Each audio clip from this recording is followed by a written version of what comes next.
जय श्री राम दोस्तों, राधा वल्लभ सीताहरि वंश।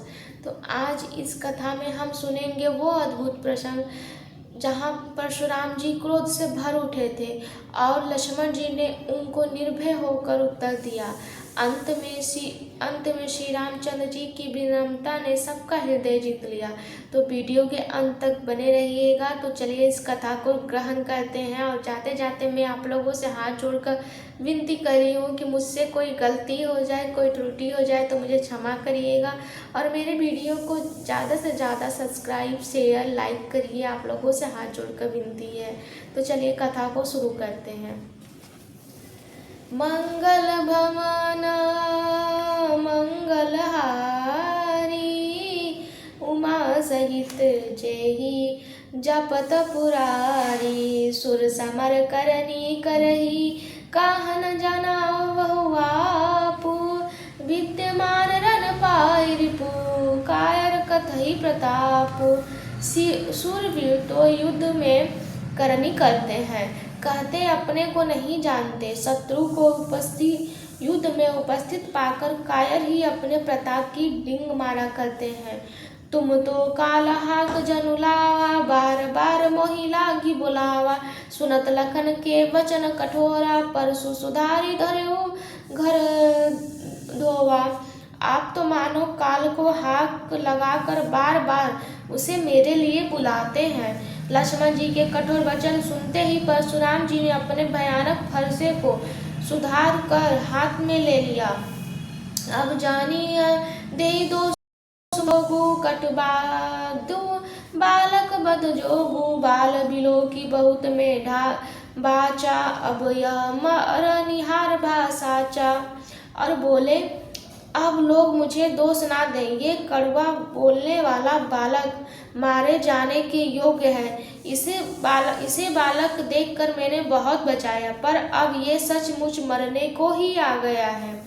कौशिक कहाँ क्षमहि अपराधु, बाल दोष गुणगन ही न साधु। खर कुठार में अकरनो को, आगे अपराधी गुरुद्रोह। विश्वामित्र जी ने कहा, क्षमा कीजिए, अपराध क्षमा कीजिए। बालकों के दोष और गुण को साधु लोग नहीं गिनते हैं। परशुराम जी बोले, तीखी धार का कुठार में दया रहित और क्रोधी और ये गुरुद्रोही और अपराधी मेरे सामने। उत्तर देत छोड़ो बिन मोरे, केवल कौशिक शील तुम्हारे। नाता एही काटी कुठार कठोरे, गुरही उरनी होते सम थोरे।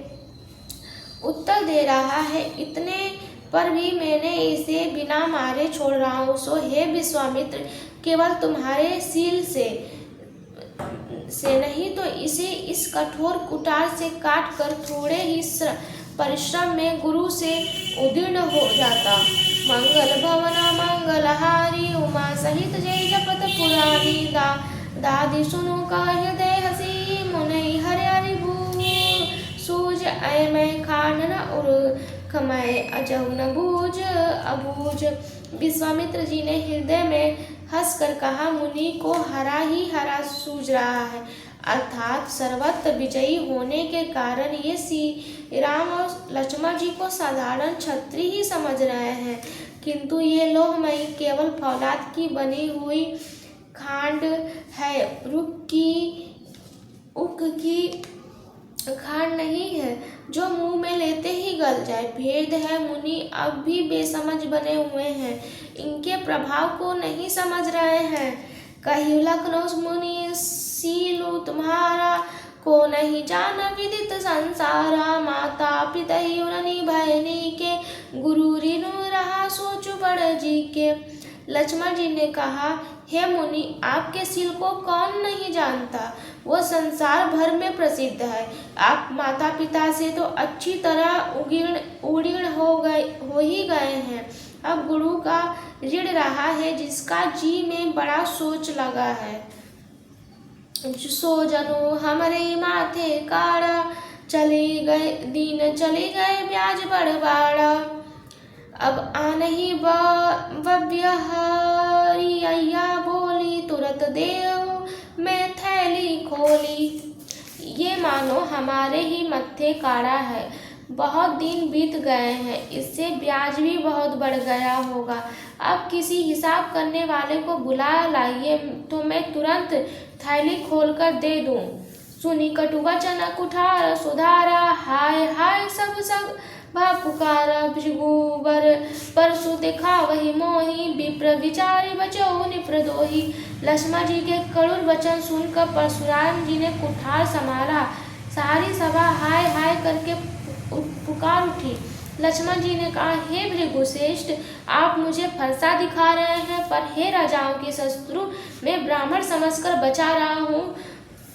मिले न कबहु सुभट रनगाड़े, दिव्य देवता घर ही के बाड़े। अनुचित कहीं सब लोग पुकारे, रघुपति सयनी लखनऊ नयारे।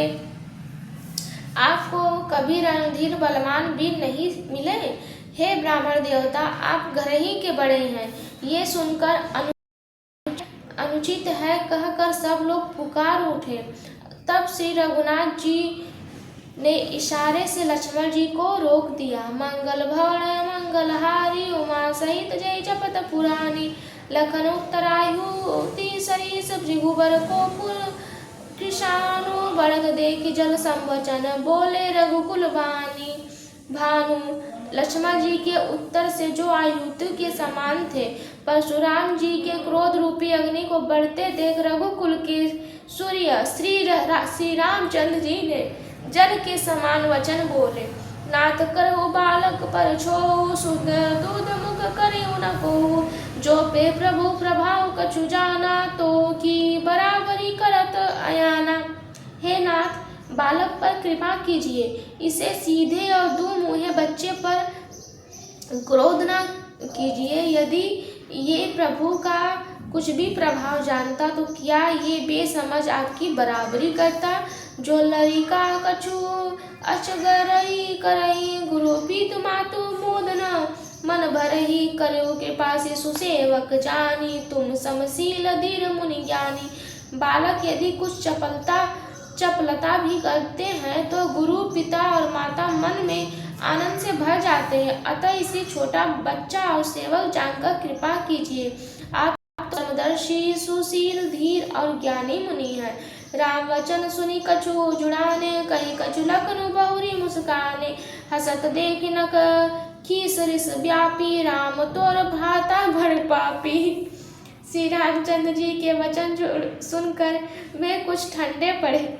इतने में लक्ष्मण जी ने कुछ फिर मुस्कुरा दिए। भाई लक्ष्मण जी तो भाई लक्ष्मण जी ही हैं।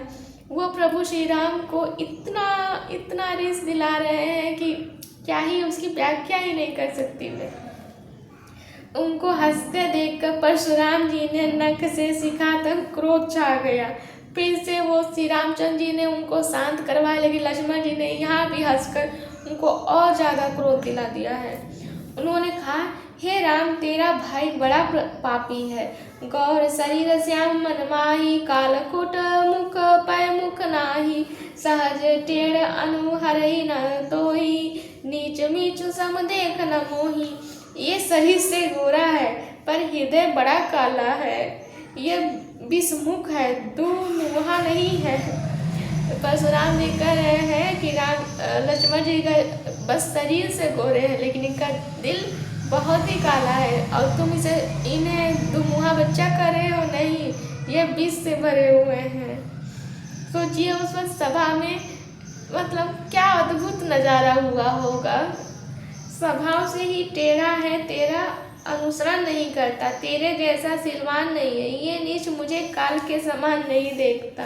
मंगल भवन मंगलहारी, उमा सहित जय जपत पुरारी। लखन कहि हसी सुनहु, मुनि क्रोध पाप कर मूल। जेहि बस जन अनुचित करहि, तहि विश्व प्रतिकूल। लक्ष्मण जी ने हंसकर कहा, हे मुनि सुनिए, क्रोध पाप का मूल है। जिसके वश में होकर मनुष्य अनुचित कर्म कर बैठते हैं और विश्व भर में प्रतिकूल चलते हैं। ऐसा बहुत लोगों का हाल होता होगा कि जो लोग मतलब गुस्से वाले होते हैं, अगर वो देख लें कि सामने वाला मुझ पे बेवजह गुस्सा कर रहा है ना, वो और गुस्सा दिलाते हैं उनको। यही स्वभाव लक्ष्मण जी का है। मतलब लक्ष्मण जी का स्वभाव ऐसे कुछ लोग पाए रहते हैं। मैं तुम्हारा अनुचर मुनि वीराया, परिहरि कोप करहु अब दाया। टूट चाप नहीं जुरही निशाने, बैठी हो ये पाए पिया पीराने। हे मुनिराज, मैं आपका दास हूँ, अब क्रोध त्याग कर दया कीजिए। टूटा हुआ धनुष क्रोध करने से जुड़ नहीं जाएगा। खड़े खड़े पैर दुखने लगे होंगे, बैठ जाइए। वाह रे लक्ष्मण जी, ऐसे जो अति प्रिय तो करहु पाई, जोरिया को बड़ गुनी बुलाई। बोलत लखनऊ जनक डेराही, मष्ट करहु अनुचित भल नाही। यदि धनुष अत्यंत ही प्रिय हो तो कोई उपाय किया जाए और किसी बड़े गुनी को बुलाकर जुड़ा जाए। लक्ष्मण जी के बोलने से जनक जी